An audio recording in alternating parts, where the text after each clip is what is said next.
हाँ दोस्तों, स्वागत है आपके पसंदीदा चैनल जी के भाई युवराज में दोस्तों। और साथ साथ में ज्वालामुखी के पार्ट 2 में भी आपका बहुत बहुत स्वागत है दोस्तों। आज दोस्तों ज्वालामुखी का पार्ट 2 है दोस्तों। ज्वालामुखी का पार्ट 1 हो चुका है, लिंक डिस्क्रिप्शन में है दोस्तों। तो दोस्तों आज ज्वालामुखी के बारे में बहुत सारी जानकारी देखेंगे, इसलिए वीडियो को शुरू से लास्ट तक देखना नहीं भूलना। बिना देर से वीडियो शुरू करते हैं दोस्तों। आज हम ज्वालामुखी के बारे में बहुत सारी जानकारी देखेंगे ज्वालामुखी के पार्ट 2 में दोस्तों। तो शुरू करते हैं ज्वालामुखी क्रिया द्वारा निर्मित स्थलाकृतियां। क्या दोस्तों? ज्वालामुखी क्रिया द्वारा निर्मित स्थलाकृतियां, ये अब देखते हैं दोस्तों। तो दो प्रकार की होती है, आंतरिक स्थलाकृतियां और बाह्य स्थलाकृतियां। कितने प्रकार की रहती है दोस्तों? ज्वालामुखी क्रिया द्वारा निर्मित स्थलाकृतियां दो प्रकार की रहती है, आंतरिक स्थलाकृतियां और बाह्य स्थलाकृतियां। ये दोस्तों धरातल है, और दोस्तों जो धरातल के नीचे वाला भाग है ये कहलाता है आंतरिक स्थलाकृतियां। आंतरिक भाग मतलब कि आंतरिक स्थलाकृतियां, और ये कहलाता है बाह्य भाग मतलब कि बाह्य स्थलाकृतियां।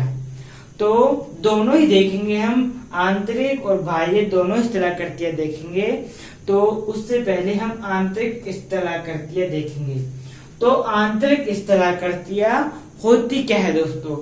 तो धरातल के नीचे मैग्मा के दरारों, संधियों, छिद्रों आदि में जमाव से जो क्रिया स्थलाकृतियां बनती है उन्हें हम आंतरिक स्थलाकृतियां कहते हैं। जैसे दोस्तों ये धरातल है और ये बाह्य स्थलाकृतियां, यहाँ ये आंतरिक स्थलाकृतियां है दोस्तों। यहाँ जो मैग्मा है मतलब कि तप्त तरल पदार्थ, ये इस ज्वालामुखी नली के सहारे धरातल पर जाता है। तो जब धरातल पर जाता है तो दोस्तों ज्वालामुखी नली के बीच में दोस्तों दरार है, संधियां है, छिद्र है, उनमें दोस्तों जो मैग्मा है वह जम जाता है। जम जाने के बाद दोस्तों वह स्थलाकृतियां बन जाती है। तो उन्हें ही हम आंतरिक स्थलाकृतियां कहते हैं। तो अब आंतरिक स्थलाकृतियां कौन कौन सी है? जैसे बैथोलिक है, लेकोलिथ है, लेपोलिथ है, फेकोलिथ है, सील है और डाइक है। तो इन सभी के बारे में देखेंगे दोस्तों। तो पहली है हमारी बैथोलिक। बड़े गुंबद के आकार में अधिक गहराई में मैग्मा के जमाव से दोस्तों जो क्रिया या संरचना बनती है उसे हम बैथोलिक संरचना कहते हैं। क्या कहते हैं? उसे हम बैथोलिक संरचना कहते हैं कि जब बड़े गुंबद के आकार में अधिक गहराई में मैग्मा के जमाव से जो संरचना बनती है वह बैथोलिक कहलाती है। जैसे दोस्तों ये मैग्मा है, यहाँ पूरा तप्त तरल पदार्थ जब वह धरातल पर जाएगा ज्वालामुखी की सहायता से, तो यहाँ पहले ही दोस्तों जो मैग्मा है यह बड़े गुंबद के आकार में अधिक गहराई में जम जाएगा। क्या जम जाएगा?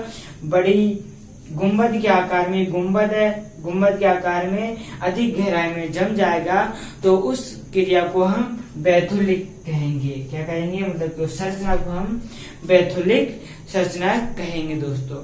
दूसरी है हमारी लेकोलिथ। लेकोलिथ छोटे गुंबदाकार में और कम गहराई में। ये क्या? बड़े गुंबदाकार में और अधिक गहराई में। और ये क्या है? लेकोलिथ। ये छोटे गुंबदाकार में और कम गहराई में मैग्मा के जमाव से जो संरचना बनती है वह लेकोलिथ संरचना कहलाती है। जैसे दोस्तों ये है लेकोलिथ।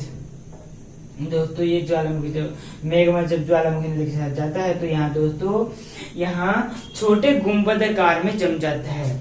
छोटे गुंबदाकार में और कम गहराई में जम जाता है दोस्तों, तो उसे हम लेकोलिथ कहते हैं। क्या कहते हैं? उसे हम लेकोलिथ कहते हैं। तो दोस्तों हमारा तीसरा है लेपोलिथ। क्या है? लेपोलिथ दोस्तों जो लेपोलिथ है वह अवतलाकार है। मतलब दोस्तों जो मैग्मा है वह ज्वालामुखी नदी के साथ जब धरातल पर जाता है तो जब अवतलाकार में जम जाएगा, अवतलाकार में जम जाएगा दोस्तों, जो मेग्मा है तो अवतलाकार में जम जाएगा तो वह लेपोलिथ कहलाएगा। क्या कहलाएगा? लेपोलिथ कहलाएगा। जैसे दोस्तों ये है, ये अवतलाकार में जम गया, अवतलाकार में। जब दोस्तों जो मेग्मा है ये अवतलाकार में जम जाता है इस तरह से, तो उसे हम लेपोलिथ संरचना कहते हैं। उस संरचना को हम क्या कहते हैं? उस संरचना को हम दोस्तों लेपोलिथ कहते हैं। चौथी हमारी फेकोलिथ। क्या? फेकोलिथ। मतलब कि दोस्तों जो मेग्मा है ये कहीं भी, मतलब कि ज्वालामुखी पृथ्वी के जो आंतरिक भाग है उसमें दोस्तों लहरदार जमेगी। जो दोस्तों जो मेग्मा है वो लहरदार जम जाएगा तो उसको हम फेकोलिथ कहेंगे। जैसे दोस्तों जो मेग्मा है ये ज्वालामुखी के साथ धरातल पर जाता है तो बीच में दोस्तों अगर कहीं भी संधि या दरार है, छिद्र है, तो उसमें दोस्तों जब लहरदार जम जाएगा, ऐसे ऐसे लहरदार जम जाएगा दोस्तों, ये आपको दिख रहा है, उसे हम क्या कहेंगे? उसे हम फेकोलिथ संरचना कहेंगे। अब हमारी पांचवी संरचना है सील। सील दोस्तों धरातल के समांतर। जब दोस्तों जो मेग्मा है वह धरातल के समांतर जमेगा तो उस संरचना को हम क्या कहेंगे? उस संरचना को हम दोस्तों सील कहेंगे। जब दोस्तों मेग्मा है ये ज्वालामुखी नदी के साथ धरातल पर जाता है तो वह धरातल के समांतर जम जाता है तो उस संरचना को हम सील कहते हैं। अगली है हमारे छठवीं डायक। डायक दोस्तों धरातल के लंबवत। दोस्तों जब दोस्तों जो मेग्मा है ये ज्वालामुखी नदी के साथ जाता है धरातल पर, तो का जहां भी दोस्तों धरातल के समांतर, धरातल के लंबवत जम जाएगा। कैसे? धरातल के लंबवत जम जाएगा तो उस संरचना को हम दोस्तों डाइक कहेंगे। उस संरचना को हम क्या कहेंगे? उस संरचना को हम दोस्तों डाइक कहेंगे। क्लियर दोस्तों? बैथोलिक बड़े गुंबद के आकार में अधिक गहराई में मेग्मा के जमाव से, और लेपोलिथ छोटे गुंबद आकार में, लेपोलिथ तलाकार में, फेकोलिथ लहरदार, सील धरातल के समांतर, डाइक धरातल के लंबवत। ये बैथोलिथ है दोस्तों, ये सील है, ये लहरदार फेकोलिथ है, और ये लेकोलिथ है, ये लेपोलिथ है दोस्तों, और ये डाइक है। तो ये किसकी संरचना थी? ये आंतरिक स्थलाकृतियां थी। क्या थी? ये आंतरिक स्थलाकृतियां है। और बाह्य स्थलाकृति कौन सी है?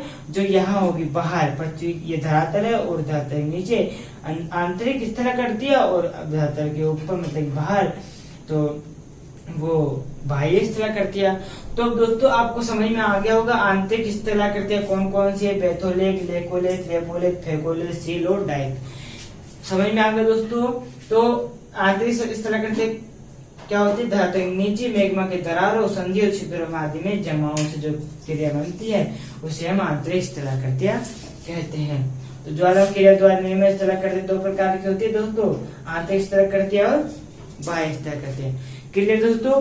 तो आपको समझ में आ गया होगा आंतरिक स्थलाकृतियां। तो अब जो बाह्य स्थलाकृतियां है वो भी देख लेते हैं। आगे है दोस्तों डायटम। दोस्तों ये मेग्मा चेम्बर जहाँ तप्त तरल पदार्थ पाए जाते हैं, तो ये मेग्मा है दोस्तों, मतलब मेग्मा चेम्बर है, तो मतलब कि तप्त तरल पदार्थ मतलब कि मेग्मा।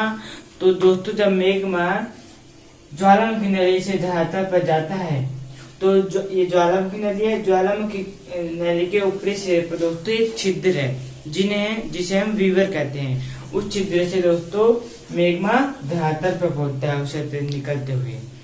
तो जब मेग्मा जाता है, हमने पढ़े थे पिछले वीडियो में कि मेग्मा जब धरातल पर जाता है तो उसके साथ चट्टाने जाती है, बहुत सारी चीज आती है दोस्तों।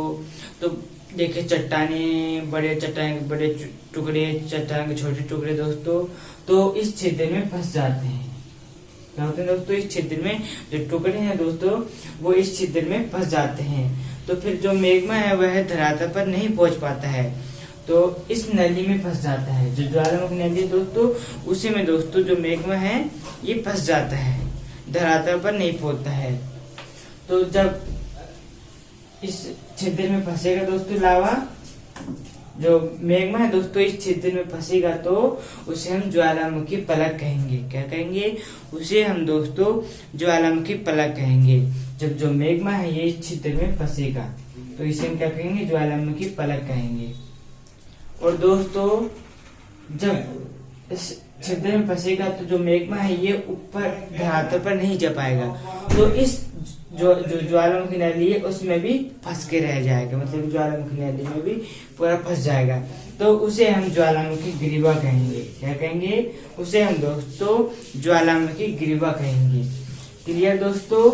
तो और ज्वालामुखी फलक और ज्वालामुखी ग्रीवा को संयुक्त रूप से दोस्तों डायट्रेम कहते हैं। क्या कहते हैं? दोनों को, ज्वालामुखी फलक और ज्वालामुखी ग्रीवा को संयुक्त रूप से डायट्रेम कहते हैं। और इसका उदाहरण है सिप्रोक। क्या है? डायट्रेम का एक उदाहरण है सिप्रोक दोस्तों, जो कि यूएसए में है। ये जो हमारी बाह्य स्थलाकृतियों की पहली स्थलाकृति डायट्रेम, दूसरी है सीडर शंकु या राग शंकु।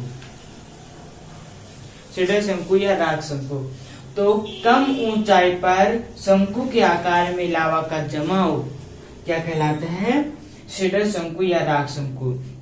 जब दोस्तों मैग्मा है ये निकलता है ज्वालामुखी नली से धरातल पर होता है, तो धरातल पर होते हुए लावा कहलाता है।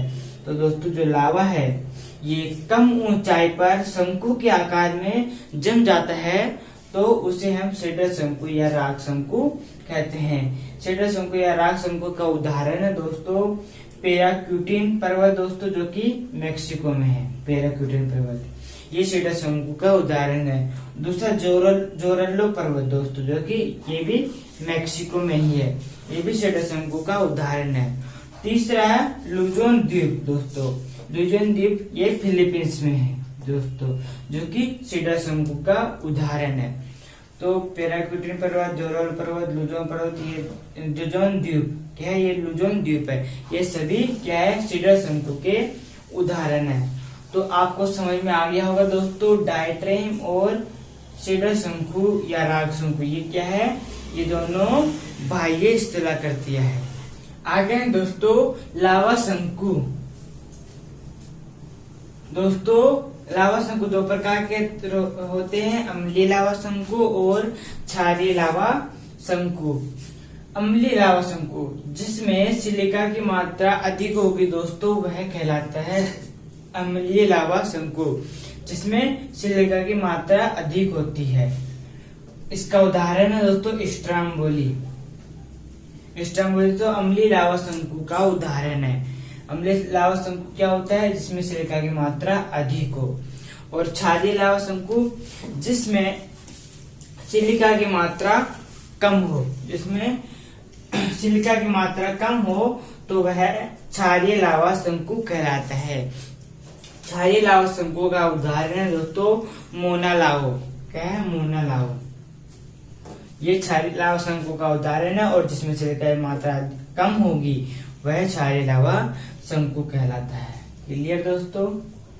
तो लावा शंकु आपको समझ में आ गया, दो प्रकार के होते हैं, अम्लीय लावा शंकु और क्षारीय लावा शंकु। जिसमें सिलिका की मात्रा अधिक होती है वह अम्लीय लावा शंकु, जिसमें सिलिका की मात्रा कम होती है क्षारीय लावा शंकु। अब है दोस्तों मिश्रित लावा शंकु। मिश्रित लावा शंकु जिसमें मिश्रित लावा शंकु है, जिसमें दोस्तों अम्लीय लावा, क्षारीय लावा और ज्वालामुखी राग।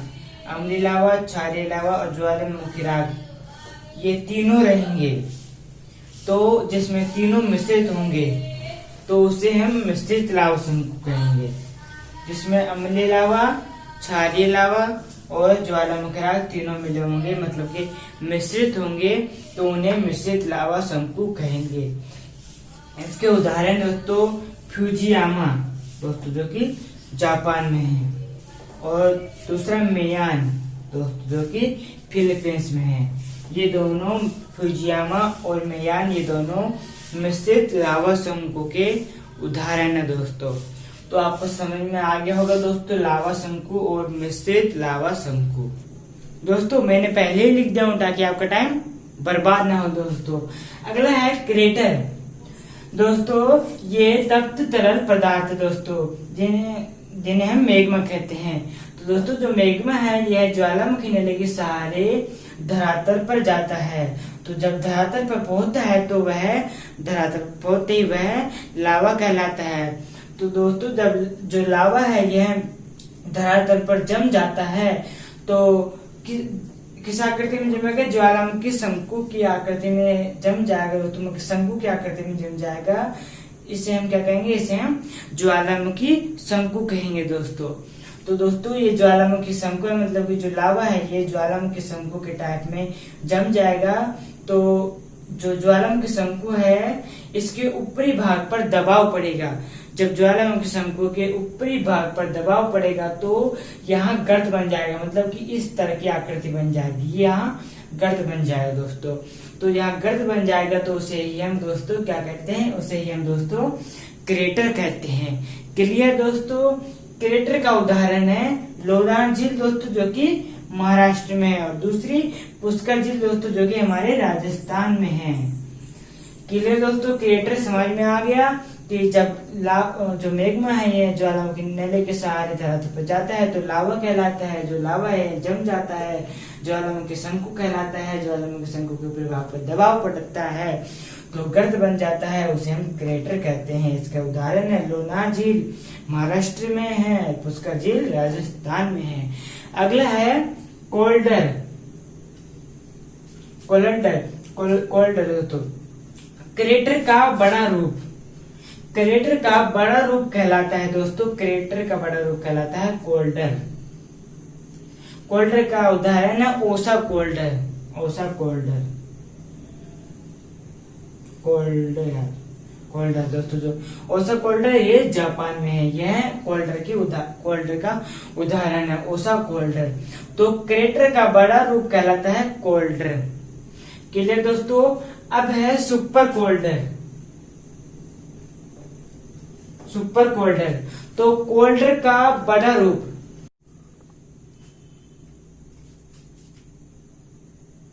अब है दोस्तों सुपर कोल्डर। तो सुपर कोल्डर दोस्तों कोल्डर का बड़ा रूप। क्रेटर का बड़ा रूप कहलाता है कोल्डर और कोल्डर का बड़ा रूप कहलाता है सुपर कोल्डर, और क्रेटर का बड़ा रूप कहलाता है दोस्तों कोल्डर, और कोल्डर का बड़ा रूप कहलाता है सुपर कोल्डर। तो सुपर कोल्डर क्या है? कोल्डर का बड़ा रूप है। इसका उदाहरण है टोबा झील। क्या है इसके उदाहरण दोस्तों? टोबा झील दोस्तों, जो कि सुमात्रा और इंडोनेशिया के बीच में है दोस्तों। टोबा झील सुपर कोल्डर के उदाहरण है। और सुपर कोल्डर क्या होता है? कोल्डर का बड़ा रूप होता है। तो दोस्तों आपको समझ में आ गया होगा क्रेटर, कोल्डर और सुपर कोल्डर क्या होता है। क्रेटर समझ में आ गया, कोल्डर क्रेटर का बड़ा रूप है, सुपर कोल्डर कोल्डर का बड़ा रूप है, और कोल्डर क्रेटर का बड़ा रूप है। तो आपको समझ में आ गया हो दोस्तों बाह्य स्थलाकृतियां। तो दोस्तों आपको समझ में आ गया, हमने जो आपको बताया अभी बहुत सारी बाह्य स्थलाकृतियां बताइए देखी दोस्तों हमने, और जो अंदर की स्थलाकृतियां थी वो भी हमने देखी, और जो बाहर की स्थलाकृतियां थी दोस्तों वो भी हमने देख लिए दोस्तों। और आप मुझे पूरा विश्वास आपको समझ में आ गया होगा दोस्तों। अगर समझ में आ गया है तो वीडियो को लाइक कर दीजिए और वीडियो को दोस्तों शेयर कर दीजिए। तो दोस्तों आज की वीडियो यहीं समाप्त करते हैं। ज्वालामुखी का पार्ट 2 ज्वालामुखी का पार्ट 2 यहीं समाप्त करते हैं दोस्तों। तो दोस्तों ज्वालामुखी का पार्ट 1 हो चुका था, उसके लिंक डिस्क्रिप्शन में है। और दोस्तों ज्वालामुखी का पार्ट 3 कल आने वाला है। तो दोस्तों ज्वालामुखी के पार्ट 3 में मिलते हैं। जब तक हमारा अगला वीडियो आएगा तब तक अपने माता पिता का ख्याल रखें और आप स्वस्थ रहे, व्यस्त रहे और मजे में रहे। मिलते हैं अगले वीडियो में, तब तक के लिए सभी दोस्तों को जय हिंद, जय भारत।